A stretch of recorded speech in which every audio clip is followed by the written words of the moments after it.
ಕನಕಪುರದಲ್ಲಿರುವ Shri S Kariyappa ಕೃಷಿ ಮಹಾವಿದ್ಯಾಲಯದಲ್ಲಿ ಸಾರ್ವಜನಿಕರಿಗಾಗಿ ಹಮ್ಮಿಕೊಳ್ಳಲಾಗಿದ್ದ ಒಂದು ದಿನದ ವಿಶೇಷ ಅಣಬೆ ಬೇಸಾಯ ತರಬೇತಿ ಕಾರ್ಯಕ್ರಮವು ಯಶಸ್ವಿಯಾಗಿ ಜರುಗಿತು. ಈ ತರಬೇತಿಯಲ್ಲಿ ಕನಕಪುರದ ಸುತ್ತಮುತ್ತಲ ಪ್ರದೇಶಗಳು ಸೇರಿದಂತೆ ಹಾರೋಹಳ್ಳಿ ಹಾಗೂ ಬಿಡದಿಯಿಂದ ನೂರಾರು ರೈತರು ಮತ್ತು ಯುವ ಉದ್ಯಮಿಗಳು ಉತ್ಸಾಹದಿಂದ ಭಾಗವಹಿಸಿದ್ದರು. ಈ ಕಾರ್ಯಕ್ರಮದ ಮುಖ್ಯ ಅತಿಥಿಗಳಾಗಿ ಮಂಡ್ಯದ ಕೃಷಿ ಡಿಪ್ಲೊಮಾ ಕಾಲೇಜಿನ ಮಾಜಿ ಡೀನ್ ಆದ ಶ್ರೀ ನಾಗರಾಜು, ಕೃಷಿ ಮಹಾವಿದ್ಯಾಲಯದ ಪ್ರಾಧ್ಯಾಪಕರು ಹಾಗೂ ಆಡಳಿತ ನಿರ್ವಹಣಾಧಿಕಾರಿಯಾದ ಡಾಕ್ಟರ್ ಟಿ ಬಿ ಪುಟ್ಟರಾಜು ಮತ್ತು ಕೃಷಿ ವಿಭಾಗದ ಡೀನ್ ಆದ ಡಾಕ್ಟರ್ ಟಿ ಕೆ ಸಿದ್ದರಾಮೇಗೌಡ ಅವರು ಉಪಸ್ಥಿತರಿದ್ದರು. ಇನ್ನು ಕಾರ್ಯಕ್ರಮದ ಗೌರವಾನ್ವಿತ ಅಧ್ಯಕ್ಷತೆಯನ್ನು ಡಾಕ್ಟರ್ ಎಚ್ ಕೆ ಶ್ರೀಕಂಠ ಅವರು ವಹಿಸಿದ್ದರು. ಈ ಕಾರ್ಯಕ್ರಮದ ಅಧ್ಯಕ್ಷತೆ ಸ್ಥಾನವನ್ನು ಅಲಂಕರಿಸಿರುವ ಡಾಕ್ಟರ್ ಎಚ್ ಕೆ ಶ್ರೀಕಂಠರವರಿಗೆ ಉದ್ಘಾಟನಾ ಕಾರ್ಯಕ್ರಮಕ್ಕೆ ಆತ್ಮೀಯವಾಗಿ ಸ್ವಾಗತಿಸುತ್ತೇನೆ. ಡಾಕ್ಟರ್ ಎಚ್ ಕೆ ಶ್ರೀಕಂಠ್ ಅವರು ಮಾತನಾಡುತ್ತಾ, ನಮ್ಮ ಕಾಲೇಜಿನಲ್ಲಿ BSc ವಿದ್ಯಾರ್ಥಿಗಳಿಗೆ ಕ್ವಾಲಿಟಿ ಎಜುಕೇಷನ್ ಕೊಟ್ಟು ಅವರ ಲೈಫ್ ರೂಪಿಸುವ ಕೆಲಸ ನಡೆಯುತ್ತಿದೆ. ಅದರ ಜೊತೆಗೆ ಕನಕಪುರ ತಾಲೂಕು ಸೇರಿದಂತೆ ಬೆಂಗಳೂರು ದಕ್ಷಿಣ ಭಾಗದ ರೈತರಿಗೆ ಅಗ್ರಿಕಲ್ಚರ್ನಲ್ಲಿ ತಾಂತ್ರಿಕ ತರಬೇತಿ ನೀಡುವುದು ನಮ್ಮ ಗುರಿ. ನಾವು ಕಾಲೇಜು ಶುರು ಮಾಡಿ ಹೊಸತರಲ್ಲೇ ಅತ್ಯಂತ ಕಡಿಮೆ ಸಮಯ ಹಾಗೂ ಲಿಮಿಟೆಡ್ ಸ್ಟಾಫ್ ಮತ್ತು ಸಿಬ್ಬಂದಿಯ ಇತಿಮಿತಿಗಳ ನಡುವೆಯೂ 2 ದಿನಗಳ ಕಾಲ ಮೊದಲ ಕೃಷಿ ಮೇಳ ಮಾಡಿದೆವು. ಅದಕ್ಕೆ ಬರೋಬ್ಬರಿ 1 ಲಕ್ಷಕ್ಕೂ ಹೆಚ್ಚು ಜನರು ಬಂದಿದ್ದರು. ಬೆಂಗಳೂರು ಮತ್ತು ಮಂಡ್ಯದ ವೈಸ್ ಚಾನ್ಸಲರ್ಗಳು ಬಂದು ಈ ಮೇಳವನ್ನು ನೋಡಿ ಪ್ರಶಂಸಿಸಿದ್ದರು. ಕರಿಯಪ್ಪ ಕಾಲೇಜಿನಲ್ಲಿರುವ ತಾಂತ್ರಿಕ ಜ್ಞಾನವನ್ನು ರೈತರ ಹತ್ತಿರ ತೆಗೆದುಕೊಂಡು ಹೋಗುವ ನಮ್ಮ ಮೊದಲ ಪ್ರಯತ್ನ ಅದಾಗಿತ್ತು. ಈಗ ರೈತರಿಗೆ ಉಪಯೋಗವಾಗುವ ಹಾಗೆ ತರಬೇತಿಗಳನ್ನು ಶುರು ಮಾಡಬೇಕು ಅಂದುಕೊಂಡಾಗ ನಮ್ಮ ಮೈಕ್ರೋಬಯಾಲಜಿ ಡಿಪಾರ್ಟ್ಮೆಂಟ್ನವರು ಈ ಅಣಬೆ ಬೇಸಾಯ ತರಬೇತಿಯನ್ನು ಆಯೋಜಿಸಿದ್ದಾರೆ.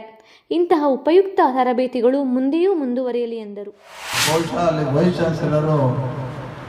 ನನ್ನ ಜೊತೆ ಒಡನಾಡಿಗಳಾಗಿರೋದು ಎಲ್ಲ ಬರ್ತಾರೆ. ಒಂದು ರೀಸನ್, ಇನ್ನೊಂದು ಕಡೆ ಶಿವಕುಮಾರ್ DK CM ಅವರು ಅವ್ರು ಮಾಡ್ತಾರೆ ಸಹಾಯ. ಇವೆರಡರಿಂದ ನಾನು ಕರ್ನಾಟಕದಲ್ಲಿ ಮೊದಲನೇದಾಗಿ ಎಲ್ಲ ತರುವಂಥ ಶಕ್ತಿ ನಮಗೆ ಇವತ್ತು ತುಂಬಿದೆ. ಕರಿಯಪ್ಪರ ಆಶೀರ್ವಾದ ಇದೆ. ಇದು ಅಕಾಡೆಮಿಕ್ ಕೌನ್ಸಿಲ್ ಪಾಸ್ ಮಾಡಿಸ್ದೆ, ಬೋರ್ಡ್ ಮೆಂಬರ್ಸ್ ಎಲ್ಲ ನಮ್ಗೆ ಬೇಕಾಗಿದ್ದು ಬೋರ್ಡಲ್ಲಿ ಪಾಸ್ ಮಾಡಿಸ್ದೆ. ಈ ಸರ್ಕಾರಕ್ಕೆ ಹೋಯ್ತು, ಅಗ್ರಿಕಲ್ಚರ್ ಮಿನಿಸ್ಟ್ರಿ ಇಲ್ಲ, ಸರ್ಕಾರದಲ್ಲೂ ಪಾಸ್ ಮಾಡಿಸ್ಬೋದು, ಸೆಕ್ರೆಟರಿ ಆಗವ್ರೆ.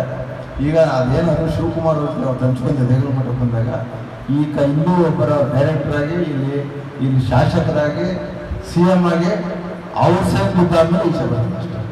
ಮೋಸ್ಟ್ಲಿ ಇವತ್ತು ನಾಳೆ ಅವ್ರ ಟೇಬಲ್ ಮೇಲೆ ಹೋಗ್ತಾ ಇದೆ. ಶಿವಕುಮಾರ್ ಬೆಳೆದ್ರೆ ತರಿಸಿ ನನ್ನ ಟೇಬಲ್ಗೆ ಅಪ್ರೂವ್ ಮಾಡಿ ಕಳಿಸ್ತೀನಿ ಅಂತ ಅಂದರು. ನಿಮಗೆ 2 ವರ್ಷದ ಕೋರ್ಸು ಡಿಪ್ಲೊಮಾ ಇನ್ ಅಗ್ರಿಕಲ್ಚರ್ ಬರ್ತದೆ. ಇದು ಯಾಕೆ ಹೇಳ್ತಾ ಇದ್ದೀನಿ ಅಂತಂದರೆ SLC ಮಾಡಿರ್ತಾರೆ, PUC ಮಾಡಿರ್ತಾರೆ, ಮನೆಗೆ ಸೇರ್ತಾರೆ. ಅರ್ಥ ಆಯ್ತಾ?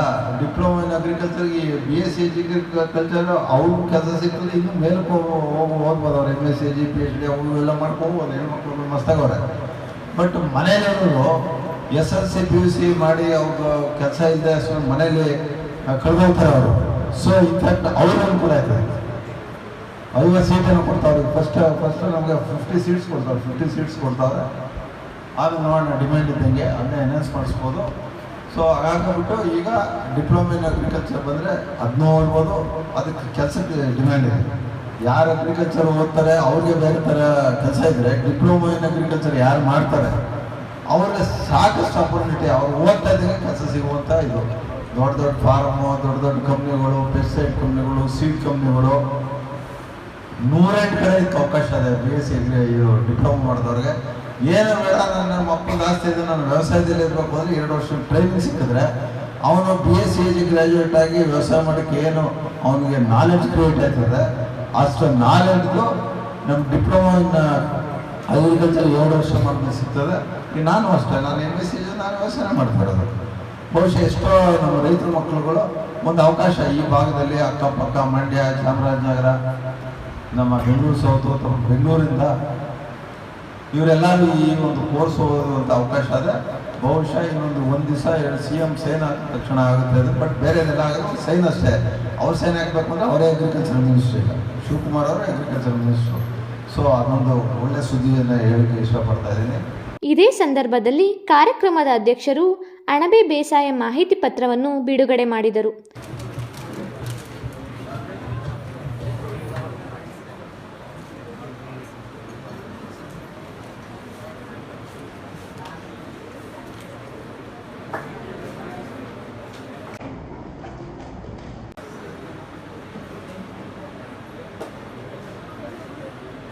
ತರಬೇತಿಯ ಮೊದಲ ಭಾಗವಾಗಿ ಅಣಬೆ ಬೇಸಾಯದ ಕುರಿತು ಕಿರುಪರಿಚಯವನ್ನು ನೀಡಲಾಯಿತು. ಈ ವೇಳೆ ಡಾಕ್ಟರ್ ದಾಕ್ಷಾಯಣಿ ಅವರು ತರಬೇತಿಯಲ್ಲಿ ಭಾಗವಹಿಸಿದ್ದ ರೈತರು ಹಾಗೂ ಯುವ ಉದ್ಯಮಿಗಳ ಹಲವು ಸಂದೇಹ ಮತ್ತು ಪ್ರಶ್ನೆಗಳಿಗೆ ಅತ್ಯಂತ ಸರಳವಾಗಿ ಉತ್ತರಿಸಿದರು. ಅಣಬೆ ಬೀಜ ಆಗಿ ನಾವು ಡಿಸ್ಟ್ರಿಬ್ಯೂಟ್ ಮಾಡ್ತೀವಿ. ನೋಡಿ, ಇದಕ್ಕೆ ಏನಪ್ಪ ಪ್ರೋಟೋಕಾಲ್ ಅಂತಂದ್ರೆ, ಫಸ್ಟಿಗೆ ಅಣಬೆ ಇದಕ್ಕೆ ಸೋರ್ಗಮ್ ಸೀಡ್ಸ್ ಏನಿದೆ ಅಥವಾ ಬಿಳಿ ಜೋಳ ಏನಿದೆ ಅಲ್ವಾ, ಅದನ್ನ ತಗೋಬೇಕು. ಆ ಬಿಳಿ ಜೋಳ ಇರ್ತದೆ, ಅದರಲ್ಲಿ ಏನು ವ್ಯತ್ಯಾಸ? ಇದು ಏನು ಆಗಲ್ವಾ? ಅದು ಏನಂದ್ರೆ ಮಗುವಿನ ಸ್ಟೇಜಲ್ಲಿ ಇರ್ತಾರ, ಆ ಮಗುವಿನ ರೀತಿ ಇದ್ದಾಗ ನೀವು ಕಟ್ ಆಫ್ ಮಾಡ್ಲಿಕ್ಕೆ ಏನು ಎಫೆಕ್ಟ್ ಆಗಲ್ಲ. ಸೊ ನೀವು ಲೈಟ್ ಇದ್ರು ಇಲ್ಲದೆ ಇದ್ರು ಅದೇನಾಗಿದೆ ಅಂದ್ರೆ, ಲೈಟ್ ಇಲ್ಲ ಅಂದ್ರೂ ಅಣಬೆ ಬೆಳೆಯುತ್ತೆ. ನಾವು ಅದನ್ನ ರೈತರಿಗೆ ಹೇಳ್ತಾ ತದನಂತರ ಅಣಬೆಯನ್ನು ವೈಜ್ಞಾನಿಕವಾಗಿ ಹೇಗೆ ಬೆಳಿಬೇಕು ಎಂಬುದನ್ನು ಪ್ರಾಯೋಗಿಕವಾಗಿ ತೋರಿಸಿಕೊಡಲಾಯಿತು. ಕಾರ್ಯಕ್ರಮದ ಕೊನೆಯಲ್ಲಿ ತರಬೇತಿಯಲ್ಲಿ ಭಾಗವಹಿಸಿದ್ದ ಎಲ್ಲರಿಗೂ ಪ್ರಮಾಣ ಪತ್ರಗಳನ್ನು ವಿತರಿಸಲಾಯಿತು. ಸೊ ನೀವೇನು ಮಾಡ್ಬೋದು ಅಂದರೆ, ಹೋಲ್ ಮಾಡಿ ಇದನ್ನ ಈ ರೀತಿ ಫಿಲ್ ಮಾಡ್ಬೋದು.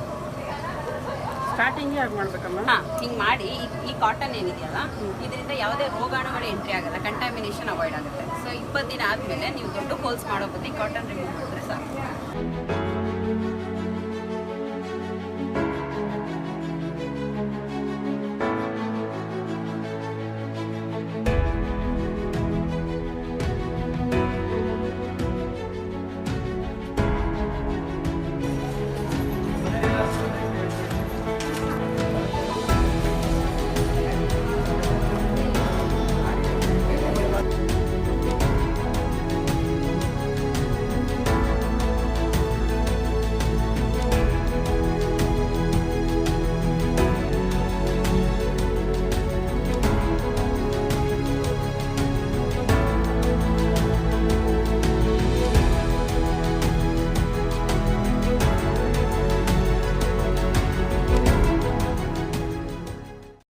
ಎಲ್ರಿಗೂ ನಮಸ್ಕಾರ. ನನ್ನ ಹೆಸರು ಸುಂದರ್ ಕುಮಾರ್ ಅಂತ. ನಾನು ಸಾತ್ನೂರಿಂದ ಬಂದಿದ್ದೀನಿ. ನಾನು ಇಲ್ಲಿಗೆ ಏನಕ್ಕೆ ಬಂದಿದ್ದೀನಪ್ಪ ಅಂದರೆ, ಇವತ್ತು ಇಲ್ಲಿ ಅಣಬೆ ಬೇಸಾಯದ ಬಗ್ಗೆ ಟ್ರೈನಿಂಗ್ ಕೊಡ್ತಾಯಿದ್ದಾರೆ ಅಂತ ಮಾಹಿತಿ ಗೊತ್ತಾಯಿತು. ಹಾಗಾಗಿ ಇಲ್ಲಿ ಬಂದ್ವಿ. ಇಲ್ಲಿ ಬಂದಾದ್ಮೇಲೆ ಗೊತ್ತಾಯಿತು ಅಣಬೆನಲ್ಲಿ ಯಾವ ವಿಧ ಥರದ ಅಣಬೆಗಳಿದ್ದಾವೆ ಅಂತ, ಮತ್ತು ಇದನ್ನೆಲ್ಲ ಹೇಗೆ ಬೆಳಿಬೇಕು, ಯಾವ ಥರ ಟೆಂಪ್ರೇಚರು, ರೂಮ್ ಕಂಡೀಷನ್ ಹೇಗೆ, ಮತ್ತು ಇದರಿಂದ ಈ ಅಣಬೆಗೆ ಯಾವ ಥರ ಕೀಟ ಬಾಧೆ ಸಮಸ್ಯೆಗಳು ಬರುತ್ತೆ ಅಂತ ತಿಳ್ಕೊಂಡ್ವಿ. ದಾಕ್ಷಾಯಣಿ ಮೇಡಮ್ ತುಂಬಾ ಚೆನ್ನಾಗಿ ಇದ್ರ ಬಗ್ಗೆ ಎಲ್ಲ ಟ್ರೈನಿಂಗ್ ಕೊಟ್ಟಿದ್ದಾರೆ. ಮತ್ತು ಇದನ್ನು ನಾನು ಮನೆ ಪರ್ಪಸ್ಗೋಸ್ಕರ ಬೆಳೆಯೋಣ ಅಂದ್ಬಿಟ್ಟು ಬಂದಿದ್ದೀನಿ. ತುಂಬಾ ಚೆನ್ನಾಗಿತ್ತು ಟ್ರೈನಿಂಗ್ ಎಲ್ಲ. ನೀವು ಬನ್ನಿ, ಈ ಥರ ಮುಂದೆ ಟ್ರೈನಿಂಗ್ಗಳು ನಡೀತಾ ಇರುತ್ತೆ. ಬಂದು ಇದರಲ್ಲಿ ಪಾರ್ಟಿಸಿಪೇಟ್ ಮಾಡಿ ಇದರ ಬಗ್ಗೆ ಮಾಹಿತಿ ತಿಳ್ಕೊಬೇಕಂತ ಕೇಳ್ಕೊತೀನಿ. ಹಲೋ, ಎಲ್ರಿಗೂ ನಮಸ್ಕಾರ. ನನ್ನ ಹೆಸರು ಕೋದಂಡರಾಮ. ನಾನು ಬಿಡದಿಯಿಂದ ಬಂದಿರೋದು. ಸೊ ಇವತ್ತು ಶ್ರೀ ಕರಿಯಪ್ಪ ಕೃಷಿ ಕಾಲೇಜಲ್ಲಿ ಅಣಬೆ ತರಬೇತಿ ಬಗ್ಗೆ ಒಂದು ತರಬೇತಿ ತೊಗೊಳಕ್ಕೆ ಅಂತ ಬಂದಿದ್ದು. ಸೊ ಬೆಳಗ್ಗೆ 10:00 ಪ್ರೋಗ್ರಾಮ್ ಶುರುವಾಯಿತು. ಅದರಲ್ಲಿ ಡಾಕ್ಟರ್ ದಾಕ್ಷಾಯಣಿಯವರು ನಮಗೆ ತುಂಬ ಚೆನ್ನಾಗಿ ಮಶ್ರೂಮ್ದು ಉಪಯೋಗ ಏನು, ಅದರಲ್ಲಿ ತಿನ್ನೋವ್ಯಾವು, ತಿನ್ನದೇ ಇರೋವ್ಯಾವು, ಯಾವ್ದು ಬೆಳಿಬೋದು, ಅದ್ರ ಬಗ್ಗೆ ಎಲ್ಲ ತುಂಬ ಚೆನ್ನಾಗಿ ಮಾಹಿತಿ ಹೇಳ್ಕೊಟ್ರು.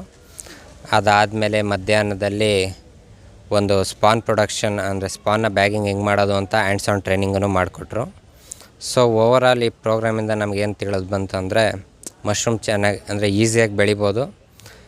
ಅದು ಮತ್ತು ಆ ಬೆಳೆಯೋಕ್ಕೆ ಬೇಕಾಗುವಂಥ ಸ್ಪಾನು ಮತ್ತು ಕವರೆಲ್ಲ ಇವರೇ ಪ್ರೊವೈಡ್ ಮಾಡಿದ್ದಾರೆ. ಸೊ ಈಗ ಇದನ್ನ ನಾನು ಮನೆಗೆ ತೊಗೊಂಡೋಗಿ ಒಂದು ಸಣ್ಣ ಮಟ್ಟದಲ್ಲಿ ಒಂದು 3 ಬ್ಯಾಗ್ ಆಗುವಷ್ಟು ಸ್ಪಾನ್ ಕೊಟ್ಟಿದ್ದಾರೆ. ಅದನ್ನು ಬೆಳೆದು ಮುಂದೆ ಅದನ್ನು ದೊಡ್ಡ ಮಟ್ಟಕ್ಕೆ ಮಾಡಬೇಕು ಅಂತ ಅಂದ್ಕೊಂಡಿದ್ದೀನಿ.